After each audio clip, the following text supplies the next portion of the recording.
Madame, monsieur, bonsoir. Merci de nous rejoindre à Canal Algérie. Nouveau numéro de questions d'actu.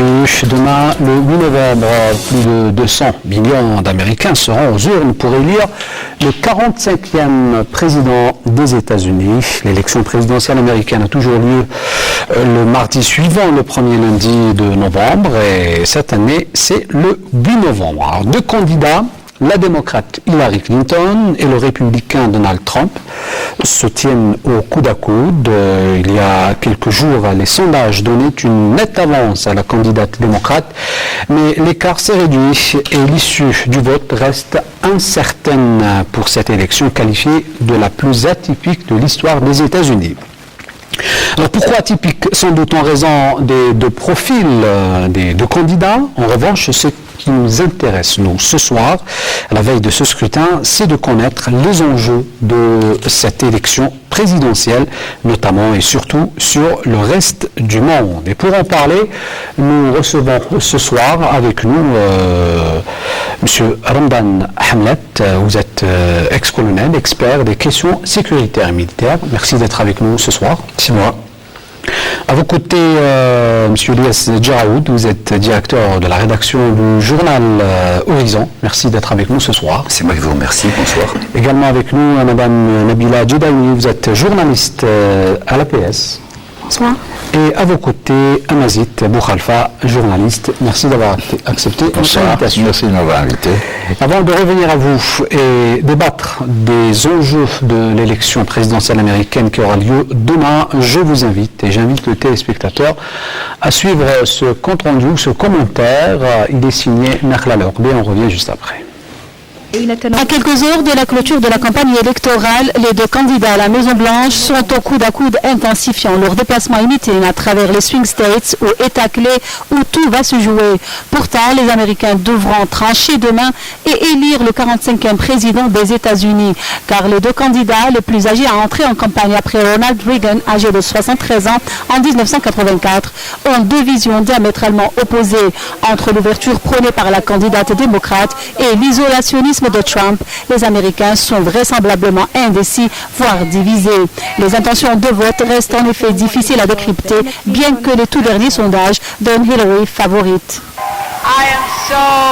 Je suis touchée d'être ici. Monsieur Khan nous a rappelé les valeurs fondamentales américaines dans une course électorale marquée par les doutes et les suspicions et autres attaques contre les musulmans et les minorités ethniques. Il nous a rappelé que nous sommes américains et que son fils est aussi américain et qu'il a sacrifié sa vie pour les États-Unis. Nous chérissons la Constitution américaine, nous devons en effet être reconnaissants envers cette grande famille qui a choisi les États-Unis comme pays. Nous sommes redevables pour chacun qui regarde l'Amérique et qui voit en elle un signe d'espérance et qui mérite d'être défendu. Nous devons comprendre que c'est un système corrompu et qu'il protège Hillary Clinton. Hillary Clinton fait l'objet d'une enquête pour les délits qu'elle a commis envers la démocratie, son peuple et sa nation. Nous enregistrons de bons scores dans l'Iowa et l'Ohio. Et nous allons gagner les élections en Pennsylvanie. La campagne présidentielle américaine aura marqué les esprits de tous ceux qui l'auront suivi de près un an et demi durant, les Américains en l'occurrence, qui auront vécu une campagne présidentielle pour le moins houleuse et d'une rare violence de part et d'autre. Pour rappel, Hillary Clinton a été soulagée après que la police fédérale américaine ait déclaré qu'il n'y avait pas matière à poursuivre la candidate démocrate en justice suite à l'affaire des emails privés qui a réduit son avance dans les sondages ces derniers jours. De son côté, l'homme d'affaires qui s'est voulu un véritable phénomène de cette course électorale a joué la carte de la mesure et n'a écarté aucune option pour relever les sondages en tentant de convaincre l'électorat conservateur de rallier sa cause. Donald Trump, 70 ans, refuse de s'avouer vaincu et il se sera battu jusqu'au bout. Je commence avec vous, Mazit Boukhalfa. Alors demain, ce sera le jour J pour les 200 millions d'Américains. Alors les médias, comme les observateurs, s'accordent à dire, à qualifier ces élections les plus atypiques de l'histoire des États-Unis. Qu'en pensez-vous? Je pense que les plus atypiques, certainement, parce que du fait de la personnalité des deux candidats, des deux candidats principaux, parce qu'on oublie souvent qu'il y a aussi d'autres candidats dans des petits partis qui n'apparaissent pas. Atypique aussi parce que l'un est représentant de l'establishment, c'est-à-dire Madame Clinton, qui est représentante de l'establishment, c'est la représentante de Wall Street, c'est la représentante de New York, c'est la représentante de Los Angeles, de tout ce qui fait l'American Way of Life. Et de l'autre côté, on a un patron d'entreprise qui développe un discours populiste et qui draine paradoxalement non pas les milliardaires, voilà un milliardaire qui draine tout le peuple, le petit peuple américain, c'est-à-dire c'est assez paradoxal. Sinon, il y a également le fait, on a eu Donald Reagan, on a eu George W. Bush, qui était quand même d'un niveau qui était aussi populiste peut-être que celui de M. Trump, mais cette fois-ci, la campagne a pris une tournure très violente, absolument violente, parce que ce que nous voyons, nous, en tant que, c'est-à-dire de l'extérieur, nous ne voyons pas tout ce qui se passe à l'intérieur. Vous savez, il y a des pièces de théâtre qui se jouent, parce que le financement, effectivement, les financements sont limités. Mais les financements officiels. Mais il y a un tas de... On ne peut pas interdire à quelqu'un de monter une pièce contre Hillary Clinton. On ne peut pas interdire à quelqu'un de faire un film dans sa télévision, de faire un documentaire ou un film satirique sur Madame Clinton, et ainsi de suite. C'est-à-dire, et puis, ça a fait l'effet boule de neige depuis la fin des caucus qui ont désigné donc les deux candidats principaux. Depuis ce jour-là, ça n'a cessé d'augmenter, la violence n'a cessé de monter. Et jusqu'à les débats que nous avons vus, les différents débats que nous avons vus, qui ont opposé les deux candidats, ont commencé. C'était, disons, du pugilat, mais ça a fini en bataille de rue, pratiquement. C'était, on se jetait non pas les arguments politiques à la face. Alors, ce sont des insultes. Loin des débats de fond, insultes, accusations. 80% des Américains se disent dégoûtés d'El Jaroud. Oui, je voulais revenir sur l'atypisme des candidats. D'abord, il faut dire qu'au niveau du Parti républicain, si Donald Trump est là aujourd'hui, c'est depuis l'élection d'Obama. Parce que l'élection d'Obama a provoqué un véritable choc dans le Parti républicain. C'est un outsider du Parti républicain. Ça a été un véritable choc qui a provoqué des scissions monstres au sein du Parti républicain. Le Tea Party, qui sont très proches des mouvements suprémacistes blancs, et qui sont eux-mêmes divisés, ce qui fait que, à la limite, Trump est un candidat par défaut. C'est-à-dire qu'il n'a pas eu tout l'appareil du Parti républicain derrière lui. Contrairement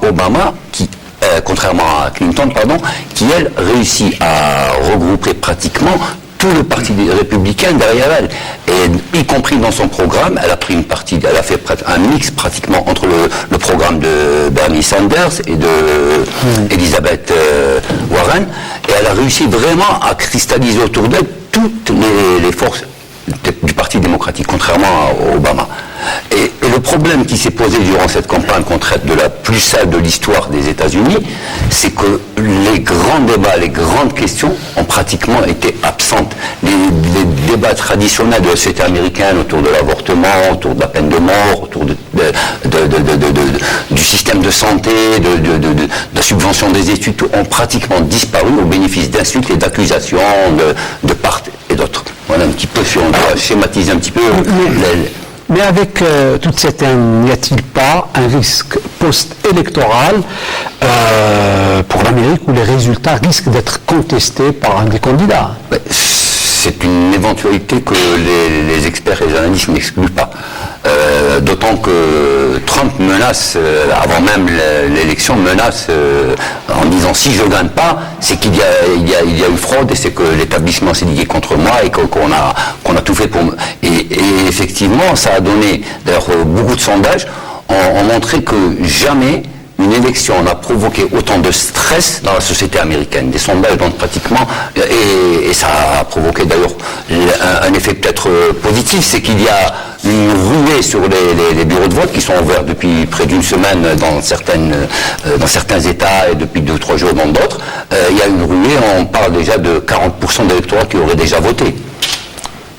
40% d'électeurs qui auraient déjà voté. Et ce qu'il faut peut-être, j'ouvre une petite parenthèse pour dire que le système américain est un peu particulier, parce que les gens peuvent voter dans certains États, peuvent voter et peuvent changer leur vote jusqu'au 8. C'est-à-dire qu'il a pu voter aujourd'hui pour Trump et il peut retourner dans certains États, pas dans tous les États, mais il peut retourner et changer son vote et voter pour un autre. Il peut même mettre un nom qui n'existe pas. M. Hamadi parlait de petits partis, mais dans le bulletin américain, il y a même une partie où c'est marqué writing, c'est-à-dire écrire, où on peut ajouter un nom. On peut mettre M. Nazim Aziri, par exemple.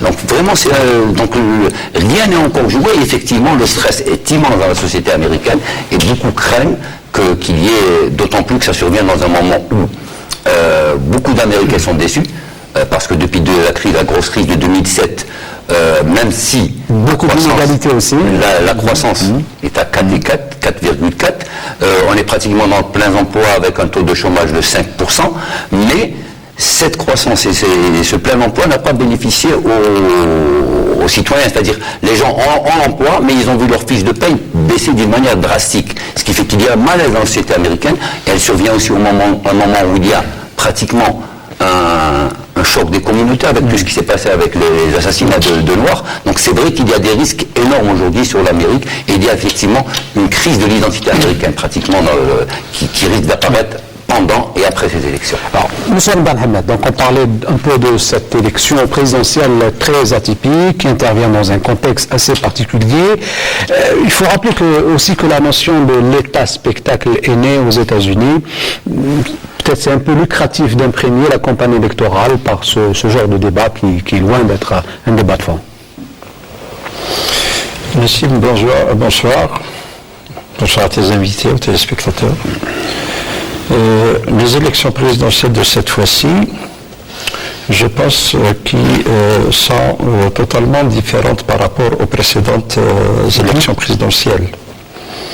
Comme a dit monsieur le journaliste, concernant la nature des deux candidats, un candidat qui vient des affaires, un homme d'affaires, et une candidate qui a de l'expérience dans le domaine politique et la gestion de grands dossiers, je dirais, à l'échelle internationale, et connaissant aussi que les États-Unis d'Amérique actuellement c'est la puissance numéro une du monde, donc c'est le futur président des États-Unis d'Amérique sera le président de ce monde. Donc c'est vrai qu'on a vu, comme vous l'avez signalé, je peux dire qu'on avait des spectacles, et non pas des spectacles durant les débats qu'on a suivis à la télévision.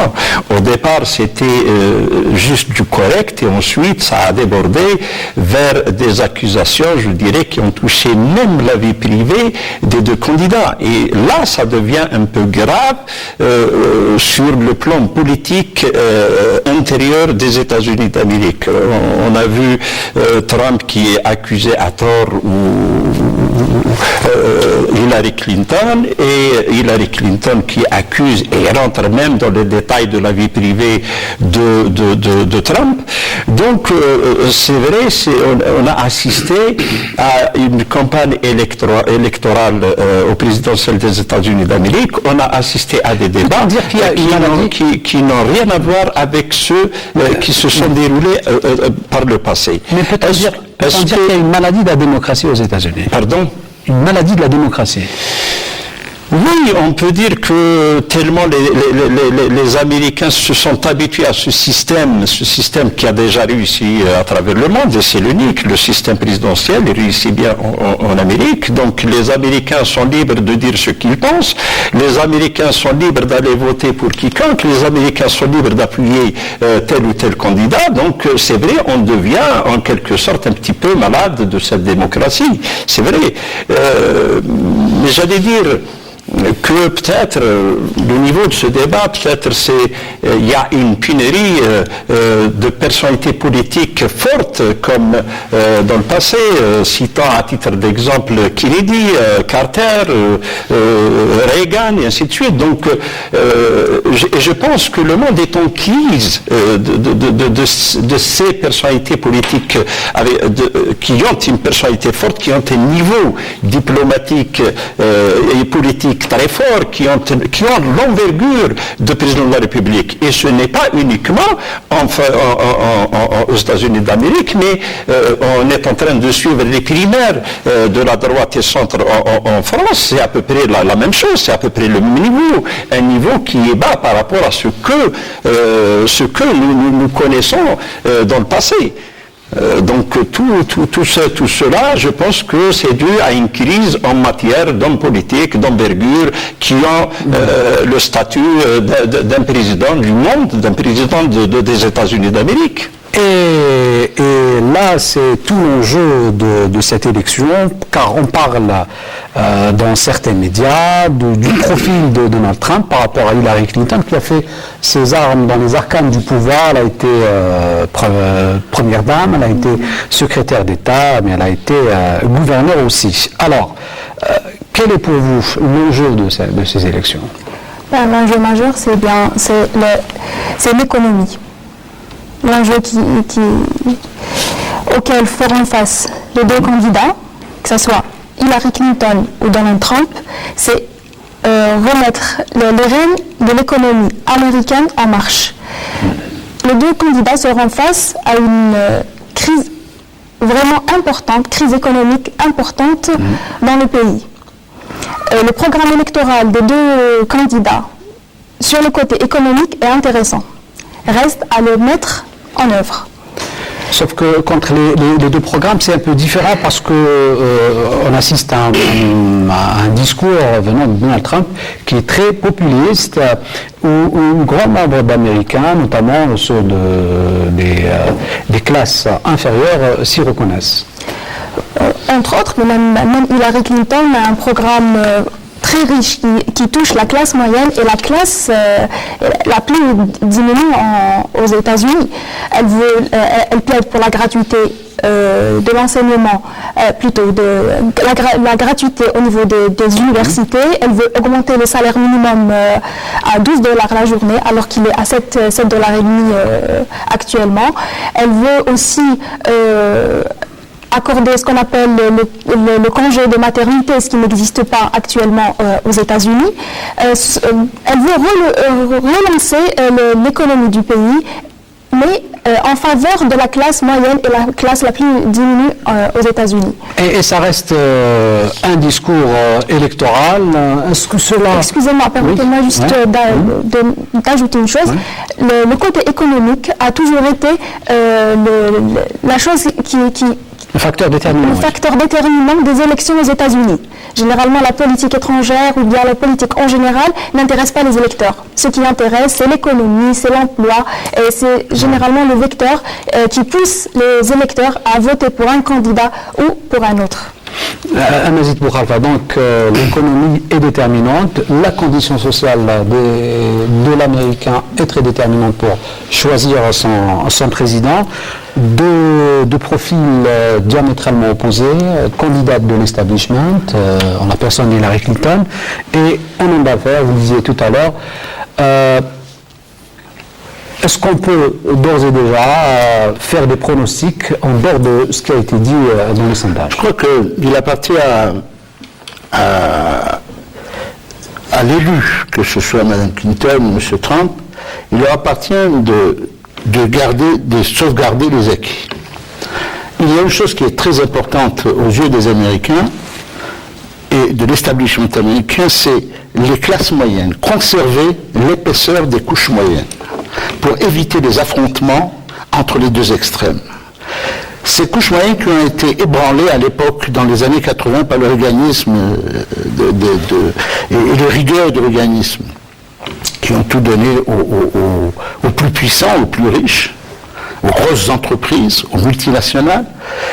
Et cette classe moyenne a été vraiment mise à mal par la suite le mandat de Bush, père, qui a enfoncé le clou, et il a fallu attendre l'arrivée de Clinton pour reconstituer ces classes moyennes. Et Obama a continué, bien entendu, malgré c'est-à-dire avec les 2 années qu'il a eues, même si leur niveau n'a pas baissé, mais le niveau de l'emploi a légèrement baissé, pas tellement, c'est pas énorme. C'est-à-dire que les chiffres économiques sont plus ou moins satisfaisants à la fin du mandat de. Ceci étant, quand on parle d'économie, il y a également le géant chinois, à la place qu'occupaient les États-Unis. Dans le monde, dans l'économie mondiale, n'est plus ce que traditionnellement on attendait. Il y aura de ce point de vue, le travail qu'il y aura à faire, c'est essayer de rééquilibrer cet état de fait, c'est-à-dire la puissance économique chinoise, même si elle diminue légèrement elle aussi de son côté, mais cette puissance économique, il faudra recadrer tout cela, recadrer le niveau. Mais qui des 2 candidats est le mieux placé pour le faire? En fait, dans la réalité, on n'arrive pas à comprendre la doctrine des deux. Il n'y a pas de doctrine. Il n'y a pas, c'est l'empirisme le plus absolu. Il y a des think tanks qui sont derrière pour apporter, non pas du point de vue politique, mais du point de vue strictement économique, c'est-à-dire par le chiffre, par des méthodes tout à fait modernes de reconsidération du rôle du travail, du rôle de l'économie aux États-Unis. Il n'y a pas une idéologie, c'est pas véhiculé par une idéologie, ce n'est pas porté par une idéologie. C'est une politique économique qui va, parce que il faut éviter que l'écart entre ces puissances montantes, je pense à la Chine, bien entendu, il faut penser aux autres, à l'Inde, à la Russie, le Brésil, notamment l'Afrique du Sud.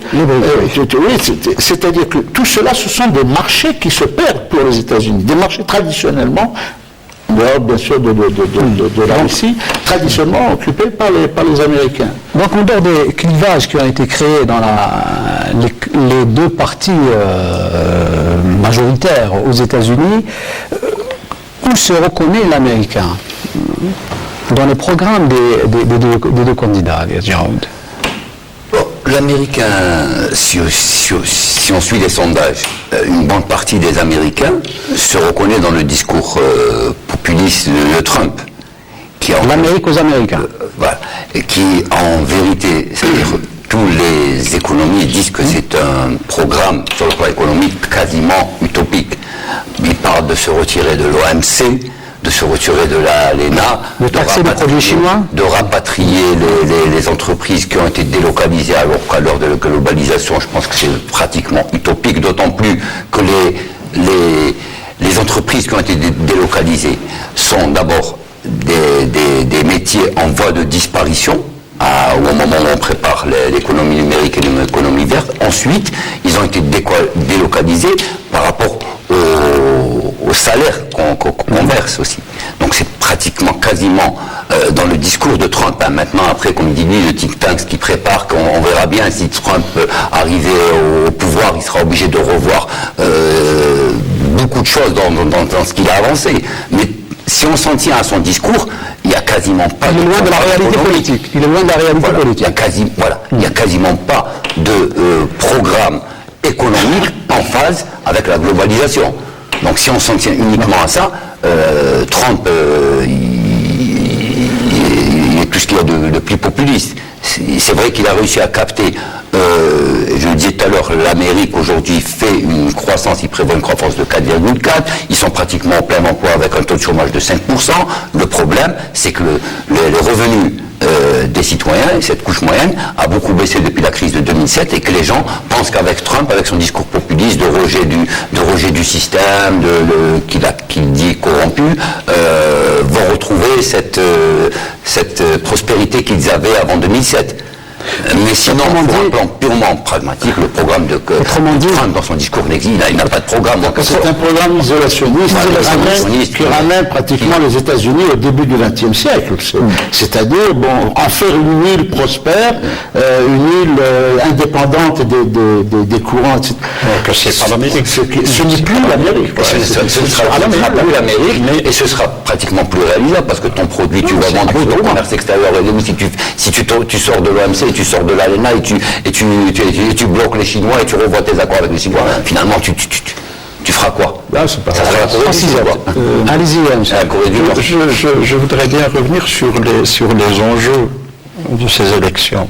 Les enjeux sont multiples. À mon avis, ils sont stratégiques, économiques et politiques. Mais durant cette campagne, on n'a pas vu des deux candidats la volonté ou la stratégie, je dirais, mondiale qui est tracée par les États-Unis d'Amérique. Et là où il y a, dans des zones où il y a réellement des enjeux stratégiques, politiques et économiques, tels que la mer de Chine, l'Afrique, l'Europe, et en particulier l'Europe de l'Est. Donc tout ça, ça peut augmenter, ça peut donner aux Américains une puissance économique, une puissance militaire, une présence militaire dans ces zones, et qu'elle doit contrôler pour que les États-Unis d'Amérique soient réellement la première puissance du monde. Deuxièmement, les enjeux politiques, que ce soit internes ou externes, on a vu parler uniquement Donald Trump sur les pays alliés aux États-Unis d'Amérique, qui les accusent qu'ils payent moins pour leur propre sécurité, et il les pousse à axer l'effort ou concentrer leurs efforts à la lutte antiterroriste et le flot migratoire, et il leur demande de moins de la force de dissuasion envers la Russie. Et là, on comprend que Donald Trump, il veut se rapprocher des Russes, peut-être dans une vision stratégique lointaine, pour que ces deux pays, parce qu'il sait bien que la montée en puissance militaire russe, ça a donné quand même une puissance diplomatique aux Russes dans ces derniers temps. Donc ils deviennent vraiment une force qui fait un petit peu l'équilibre entre les deux camps. Il parle aussi de la destruction de l'État islamiste lié, mais sans qu'il donne d'explications, sans qu'il rentre dans les détails.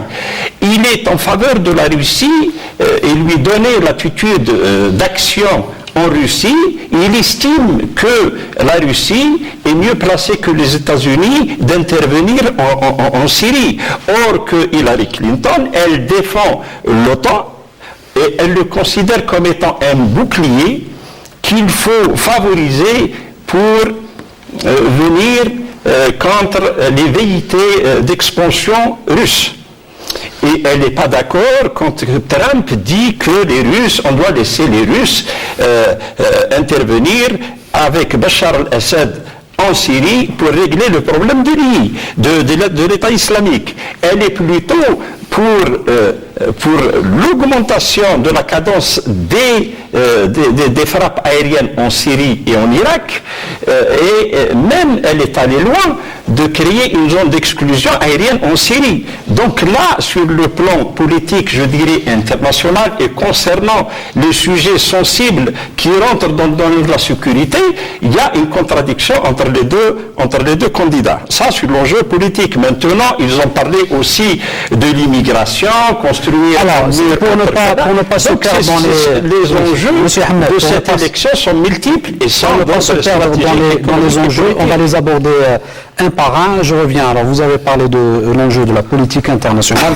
Alors, deux programmes différents. Alors, Donald Trump qui propose un modèle isolationniste, non interventionniste, et de l'autre côté, nous avons Hillary Clinton qualifiée par les médias américains, enfin certains, pas tous les médias américains, de va-t-en-guerre. C'est une va-t-en-guerre. Hillary Clinton a compliqué davantage qu'elle n'a. D'ailleurs, Trump dit que ça a été le plus mauvais secrétaire d'État que les États-Unis aient jamais eu dans toute leur histoire. Madame Clinton est une va-t-en-guerre. Madame Clinton est pour garder la place traditionnelle, pour que les États-Unis gardent leur place traditionnelle, très particulièrement au Proche-Orient, et avec tout ce qui s'y passe, les transformations géographiques, géopolitiques qui sont en train de se dérouler. Et Madame Clinton est également va-t-en-guerre parce qu'elle ne veut pas laisser à la Russie, très particulièrement, parce que c'est aussi un des grands dossiers qui attend le prochain président des États-Unis, recadrer cette politique. D'un côté, recadrer la politique avec la Chine, même si la Chine, c'est le dossier économique, mais pas seulement, et recadrer le dossier stratégique et le dossier, l'équilibre avec la Russie de Poutine, qui est accusé de tous les maux. Et on a l'impression, dans le discours de Mme Clinton, que nous revenons aux années 70, aux années 60, c'est-à-dire c'est le rideau de fer qui vient de redescendre, et puis c'est la guerre froide qui va reprendre, parce qu'elle le dit, elle ne le cache pas. Et c'est-à-dire, il y a même eu dernièrement un discours absolument, et qui est tenu par un chef d'état-major absolument effrayant, qui parlait, bien entendu, aux Russes, qui parlait de les écraser, de ceci, de cela, c'est-à-dire exactement le discours qu'on voit dans la campagne électorale. Et ça, ça fait peur. Mais à écouter, à suivre les médias de l'establishment, les grands titres du Parti démocrate, c'est beaucoup plus l'image de Donald Trump qu'on expose comme étant l'homme le plus inquiétant de la planète. Non, franchement, moi, personnellement, je crois que tout cela, les Américains aiment scénariser, tout est scénarisé chez les Américains. Et vous parlez vous-même tout à l'heure, et mon collègue parle tout à l'heure de spectacle. Effectivement, on se donne en spectacle, c'est les États-Unis. N'oublions pas que nous sommes aux États-Unis, que l'électorat est le spectateur. C'est un spectateur avant d'être électeur. Il faut lui en donner, lui en mettre plein la vue, lui en donner pour son argent, et ça fait partie.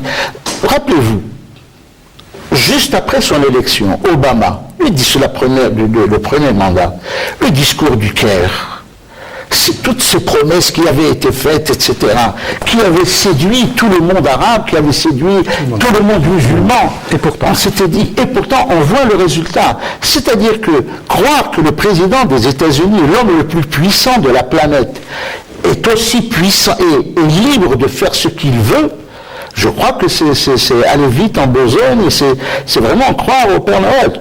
Parce que, mais on retrouve, ce qu'il faut remarquer, c'est qu'on retrouve dans cette campagne, on retrouve un petit peu des inquiétudes européennes. On revient à l'immigration, on revient c'est-à-dire au protectionnisme, le terrorisme, et ainsi de suite, tous ces monismes qui sont en train de se développer aussi en Europe, particulièrement en France, puisque les Français sont engagés dans leur campagne aussi. Mais est-ce qu'il n'y a pas quelque part un retour vers une notion que la globalisation dont on parlait tout à l'heure, en horreur entre guillemets, c'est le concept de l'État-nation? Oui, y compris aux États-Unis, y compris dans une puissance aussi importante, on revient à l'État-nation. C'est-à-dire qu'on se recroqueville. Est-ce que c'est dû à ce que vous disiez tout à l'heure, vous parliez de la maladie de la démocratie, mais je dirais de l'épuisement, de la fatigue. C'est un système qui se fatigue, qui a fonctionné. C'est vrai, c'est difficile à concevoir qu'un système démocratique se fatigue. C'est-à-dire qu'il n'y a plus d'imagination au pouvoir. Il n'y a plus d'imagination au pouvoir. Les choses, on sent qu'il y a un épuisement, et mon collègue me le disait tout à l'heure, il n'y a pas une relève politique. Il n'y a pas une relève politique à même de porter une espérance, à même de canaliser des colères, à même de proposer de nouveaux modèles. Ni Mme Clinton, ni M. Trump n'ont quelque chose de politique à proposer. Donc les États-Unis qui s'essoufflent aussi bien sur le plan intérieur qu'extérieur? Je voulais, dans le même ordre d'idée, je pense qu'aujourd'hui, aux États-Unis, mais partout dans le monde, en Europe aussi, une crise de la représentation démocratique, à défaut de ce que M. Mazit a appelé essoufflement de la démocratie. Il y a aujourd'hui un décalage entre le niveau des populations, avec les nouveaux moyens de communication qui donnent plus plus d'attentes chez le citoyen, et une classe politique qui est restée à un niveau de la pratique politique démocratique des années 70. Il y a aujourd'hui une urgence, et c'est pas seulement aux États-Unis, mais même en Europe, on le voit en France ou même en Allemagne, et cette situation fait la part belle à tous les mouvements populistes, des mouvements,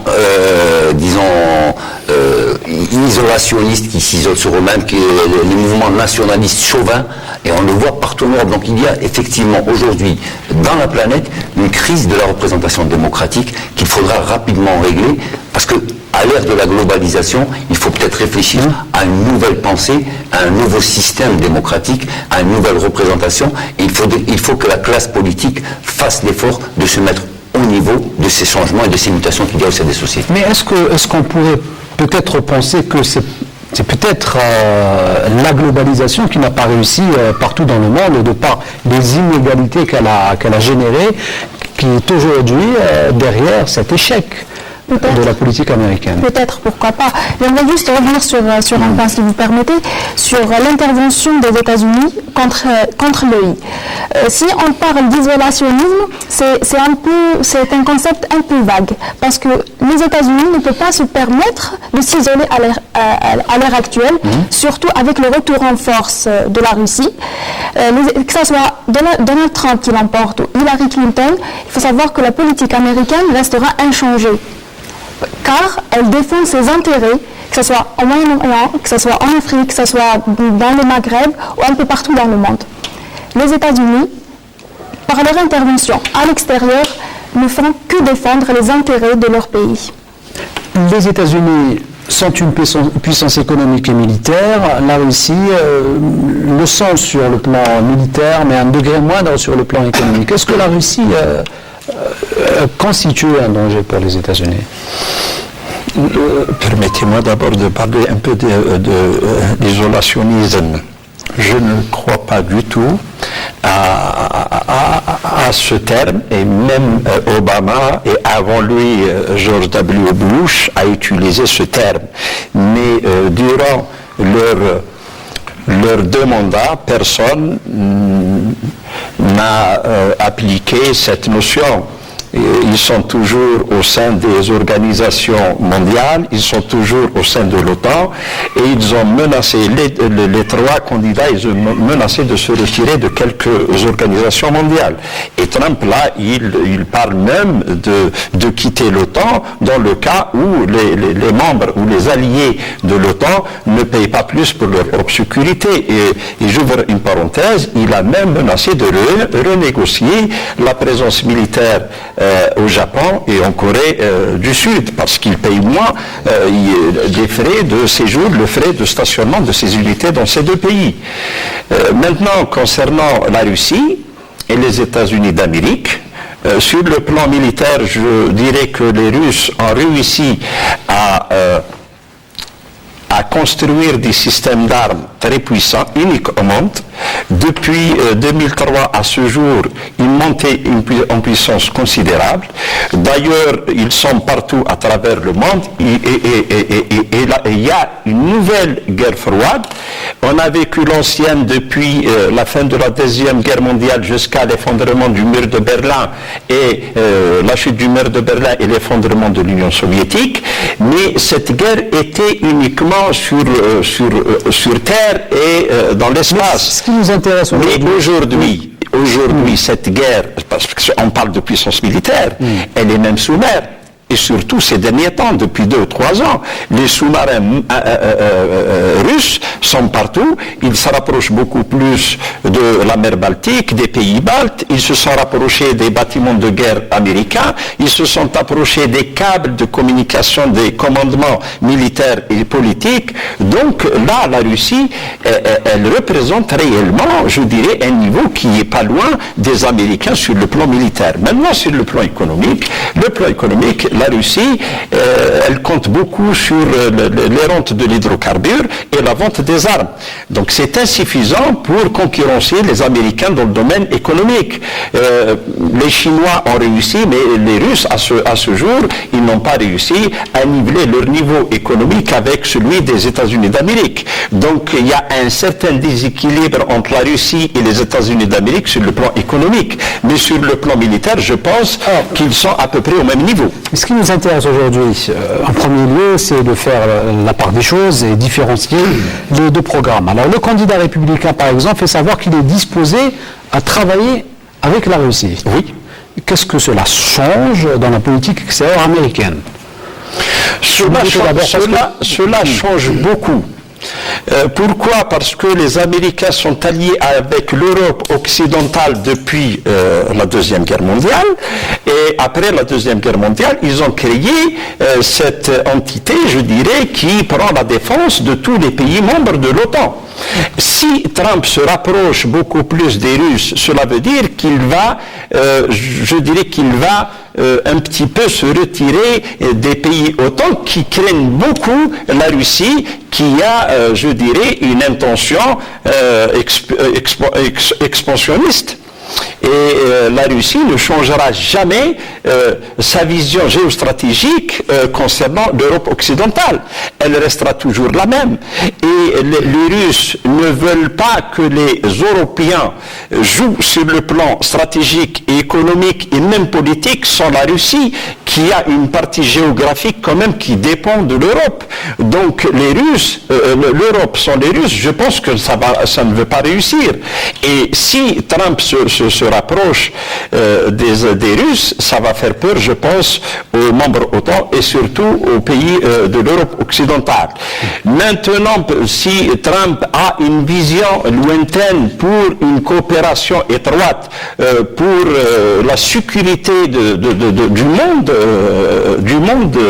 en entier, là, ça sera aussi difficile de jouer ce rôle uniquement avec les Russes pour essayer de créer un certain équilibre dans des zones qui sont très importantes, dans le Golfe, dans l'Asie du Sud-Est asiatique, entre l'Inde et le Pakistan, l'Iran et l'Arabie Saoudite, en Afrique. Donc, est-ce que Trump veut partager le rôle des États-Unis d'Amérique qui est joué par les Américains aujourd'hui et les Américains la volonté des Américains, elle est là. Ils exercent leur volonté sur tous les pays du monde et ils sont là pour exercer la volonté des États-Unis d'Amérique dans tous les domaines sécuritaires, militaires et économiques. Alors, le discours de Donald Trump, ironie du sort, il est représentant du Parti républicain, c'est lui, Poutine et la Corée du Nord. Ce qui est très atypique, encore une fois. Je crois que dire qu'il séduit Poutine, bien entendu, joue en fonction des intérêts exactement des intérêts. Chacun est comptable du bonheur de son propre peuple. Et alors, ce quelqu'un comme Trump lui tend la main, il dit pourquoi pas, parce qu'il sait de toutes les façons que Madame Clinton sera la rivale. Sera l'éternel rival, parce qu'elle tient ça, bien entendu, d'une tradition qui vient de la Seconde Guerre mondiale. Je voudrais juste préciser une chose, lorsque je disais isolationnisme tout à l'heure, quand on dit isolationnisme, c'est pour rester fidèle au message de George Washington, un des pères fondateurs des États-Unis et de la Constitution américaine, qui disait qu'il ne faut pas s'occuper des affaires des autres. C'est pour cela qu'il a fallu attendre 1915 pour qu'ils rentrent dans le conflit mondial, dans le premier conflit mondial. C'est-à-dire, et lorsqu'ils sont intervenus, ils ont vu que leur puissance économique a décuplé, que leur puissance militaire a décuplé, c'est-à-dire qu'ils se sont rendus compte de l'importance de leur rôle dans le monde avec le premier conflit mondial. Les Américains, disons que peut-être certains situent le début de l'interventionnisme à la guerre hispano-américaine à Cuba. Ceci, juste pour faire la pensée. Son slogan à Trump, permettez-moi de vous interrompre, c'est le fameux slogan « l'Amérique d'abord ». L'Amérique d'abord. Exactement. Au sujet de la Corée du Nord, c'est plutôt les Américains comptent beaucoup sur les Chinois. Sur les Chinois pour s'en débarrasser de ce régime. Parce que les Chinois, ils sont plus proches du régime actuel de la Corée du Nord que les Russes. Et il y a d'autres qui parlent même d'un rapprochement Trump et les autorités chinoises pour trouver une solution même à la liquidation physique du leader nord-coréen. Donc les Chinois, je pense que les Américains comptent beaucoup plus sur les Chinois à étrangler ce système politique nord-coréen. Alors, certains observateurs, Eliezer Aoud, toujours à propos de la politique extérieure, le programme de Trump concernant la politique extérieure, alors certains observateurs soulignent l'aspect sommaire de sa doctrine en la matière. On parle même de sa naïveté. Je pense que son discours sur la politique extérieure est du même niveau que son discours sur la politique intérieure. Cela étant, au niveau des États-Unis, la décision ne dépend pas d'un seul président. M. Hamazit rappelait juste à propos le discours d'Obama du Caire. On a vu que ce n'était que un enfer pavé d'ex-bonnes intentions.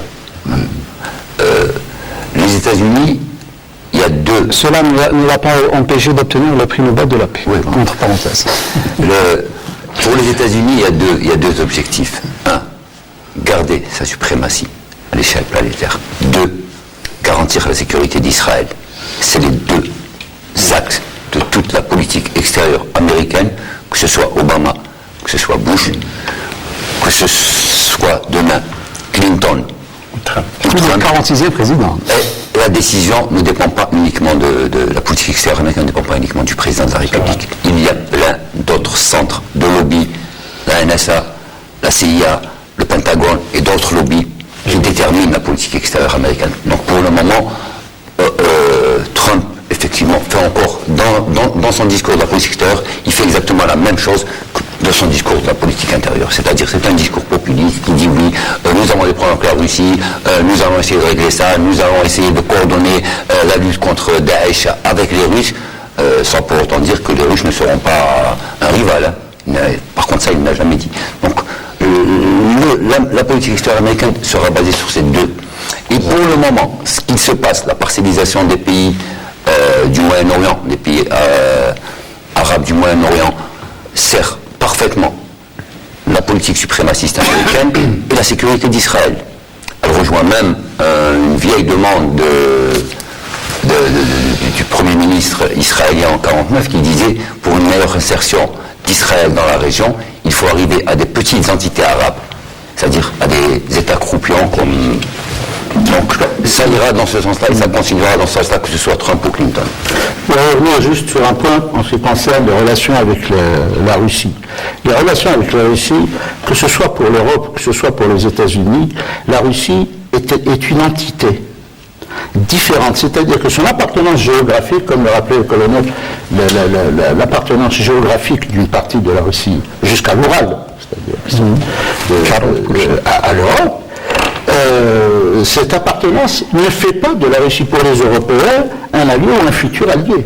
Le rideau de fer est tombé avec le choix de la Russie d'avoir une église orthodoxe, c'est-à-dire qu'au Moyen-Âge, le rideau de fer est tombé à cette époque, il n'est pas tombé après la naissance du bolchevisme. L'anti-russisme, entre une mouche de guillemets de chaque côté, se manifeste aujourd'hui d'une façon étonnante dans les pays occidentaux.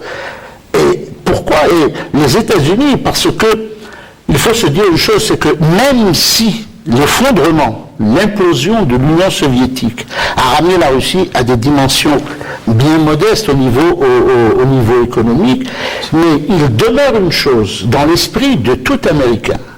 Il existe sur la planète, sur cette planète, une puissance militaire capable aussi d'appuyer sur un bouton et capable de détruire exactement comme les Américains pourraient détruire la Russie. Et ça, c'est insupportable pour quelqu'un qui veut être le maître du monde. Alors, donc, M.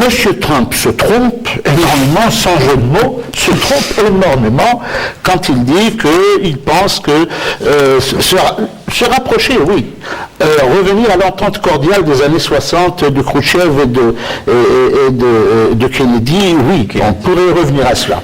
Mais seulement, croire que les choses vont s'aplanir d'une façon automatique et rapide, je n'y pense pas, je n'y crois pas de toute façon. Il ne nous reste pas beaucoup de temps. Je terminerai avec la question qui va clôturer ce débat. Ça sera autour des pronostics et je commencerai avec vous, Madame Nabila Djedaïni. Pour le moment, toute surprise peut surgir à la dernière minute, vu qu'il y a plusieurs États, des États clés aux États-Unis qui sont encore incertains. Alors, on ne peut pas se référer au sondage parce que généralement, le sondage ne peut pas prédire exactement les résultats des élections, mais peut-être que c'est Mme Clinton qui l'emportera. Vous avez dit Moi, je pense que c'est ce matin un sondage donné juste après l'annonce du FBI concernant les poursuites éventuelles qui sont abandonnées. Les sondages ont donné 5 points de plus. Donc, entre parenthèses, une perche tendue par le FBI. Oui, je pense que ça fait partie du suspense aussi. Ça fait partie, le FBI qui joue entre le mois de juillet et aujourd'hui, qui a 3 positions différentes. C'est du spectacle aussi. Ça fait partie du spectacle. Les Américains en ont pour... Même si, attention, très peu d'Américains s'intéressent à la politique. Très peu d'Américains s'intéressent on parlait à un moment de citoyens américains qui ne connaissaient même pas le nom de leur président. C'est dire que c'est tout à fait courageux. S'y intéresse un peu. Quel sera le taux de participation à cette élection? Ça, c'est intéressant à savoir. Et puis, bon, on connaît le système des grands électeurs, etc. C'est l'État, c'est les grands électeurs qui décident, etc. Vous savez, Staline disait une chose, qu'importe pour qui on vote et qui vote. L'important, c'est celui qui compte les votes. Monsieur Hamlet, concernant les pronostics. Ok.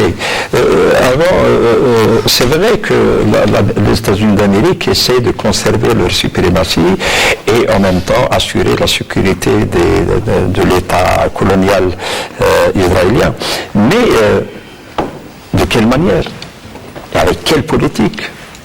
Là, le débat sera très élargi et touchant aux autres secteurs. Moi, j'ai plutôt un penchant à Hillary Clinton. Pour la simple raison que Trump était instable, il était un petit peu bruyant, il déclare, il revient sur ses déclarations. Au départ, après l'attentat perpétré par les terroristes à San Bernardino, il envisageait même d'interdire l'accès aux musulmans aux États-Unis d'Amérique, mais face à une difficulté, je dirais, constitutionnel d'appliquer une telle mesure, il a fait marche arrière. La même chose, là, il menace des millions de migrants de ressortissants étrangers sans papier aux États-Unis d'Amérique, de les expulser chez eux. Donc, pour moi, il a été, je dirais, un petit peu bruyant. Il déclare, il revient sur ses déclarations, il prend une position, il revient sur sa position. Et la plus grave, je pense, de ces déclarations, c'est de menacer de se retirer de l'OTAN. C'est très très grave, de renégocier la présence américaine militaire au Japon et en Corée du Nord. Là, c'est une erreur stratégique monumentale s'il va vers ça. Et il y a aussi les négociations ou bien les accords conclus par Obama en 2015 avec Taïwan sur le dossier nucléaire. Il n'est pas d'accord du tout. Il dit qu'il renégocier ce dossier avec les Iraniens parce qu'ils trouvent que les Américains n'ont pas obtenu beaucoup de concessions de la part des Iraniens. Donc moi j'ai plutôt un penchant vers Hillary Clinton parce que c'est une femme, d'abord elle était la première dame des États-Unis d'Amérique, ensuite elle était secrétaire d'État, donc elle a assez d'expérience en matière de gestion de dossiers lourds et elle a aussi un âge, je dirais, elle est à l'âge de la sagesse, vu l'expérience aussi de son époux qui lui servira certainement de conseiller politique. Donc je pense que vu tous ces données, j'ai un penchant vers Hillary Clinton. Alors, la candidate de l'establishment, Vous avez dit au début que Clinton avait l'avantage d'avoir tout le Parti démocrate derrière elle, ce qui n'est pas le cas de Trump, qui a eu beaucoup de divisions au sein des républicains, d'une part. Ensuite, Trump s'est mis à dos beaucoup de communautés, les Noirs, les Latinos, les musulmans et même les femmes. Ce qui fait que je pense que Clinton part avec une tête d'avance et que les urnes confirmeront peut-être cela, mais une chose est sûre, pour l'Amérique, rien ne sera plus comme avant après cette campagne. Merci Elias Djaraoud. Je rappelle que vous êtes directeur de la rédaction du journal Horizon. Merci à vous également, M. Ramdan Hamad, ex-colonel, expert des questions sécuritaires et militaires, d'avoir été parmi nous ce soir. Également, merci à vous également, Madame Nabila Djedaï, journaliste à l'agence Presse Service, à l'APS. Et également, merci à M. Amazit Boukhalfa, journaliste. Merci à vous, Madame, Monsieur, de nous avoir suivis. On espère vous retrouver la semaine prochaine. Je vous dis au revoir et bonne soirée.